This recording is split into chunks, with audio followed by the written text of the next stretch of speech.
Hey guys, welcome back to the channel. How you doing? So today in this video we gonna talk about what happened to Hinata after she died, and let me tell you that this story is connected with the previous two videos, link is in the description. And this story belongs to web novel chapter 124. So without wasting time, let's begin the video. In the last video we saw that Hinata was in the verge of death and suddenly Chloe appeared in the spot. Then Hinata's soul got mixed with Chloe's soul. Now it was confirmed that Hinata was dead. Seeing this, Nicholas screamed a lot. Nicholas kept chanting the magic desperately. No matter how many times he used his magic resurrection, it didn't work. Then Leonard interrupted Nicholas and said, "Please stop it, Nicholas-sama. Hinata-sama has already passed away." After some time, Nicholas calmed down. Then Fritz explained the rest of the story. Fritz regained his composure, and explained in detail what had happened to Hinata. The children were also brought here from Glenda, and were listening to Fritz's explanation. They should have been tired, but they were listening attentively. They were fed in Glenda, albeit not a proper remedy for their mental fatigue. Nonetheless, without tears or complaints, they recited their observations. Then Nicholas remarked and said that, most importantly, they now confirmed that Freedom Association's Kagurazaka Yuuki is indeed their enemy.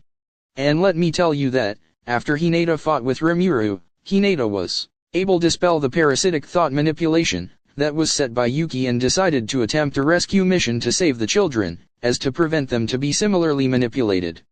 Back to the topic. After hearing this, Nicholas concluded that Freedom Association's submaster is the demon lord Kazalim. Moreover, the Pope of the Holy Empire of Rubrius was not God's agent, but a mere marionette. Even the Western Saints' Church was obeying not the will of a true God Luminous, but that of a demon lords. Afterwards Nicholas and his companions was trying to connect the dots, and suddenly, Leonard shouted and said, "What is this? What an ominous presence! Friends, take arms." Hearing Leonard's voice, everyone drew their weapons. And then before everyone, the space distorted and beings appeared before them. 7 beings wearing faceless masks. And when they kneeled, another walked between them.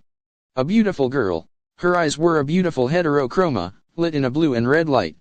She was discussed by them just a second ago. Queen of the Night, Nightmare of the Night, Luminous Valentine. She transported to the chambers using spatial movement, and to the people reflected in her bewitching eyes, "Stand down," she said in a low yet reverberating voice.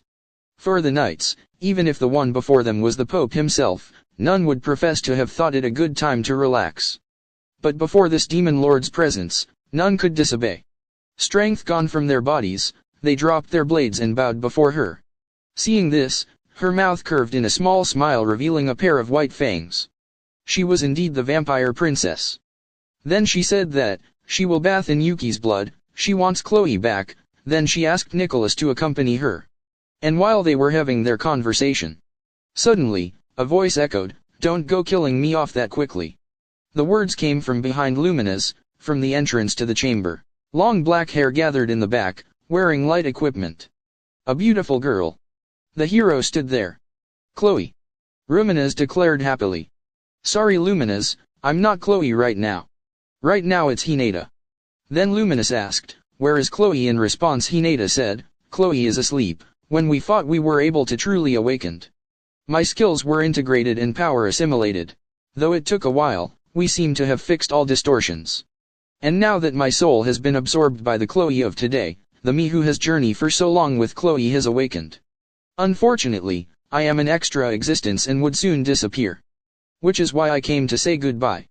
Afterwards, Hinata, Luminous and Nicholas talked about the current state of Chloe. Hinata herself was unable to undo the contract. This news greatly unnerved Luminous.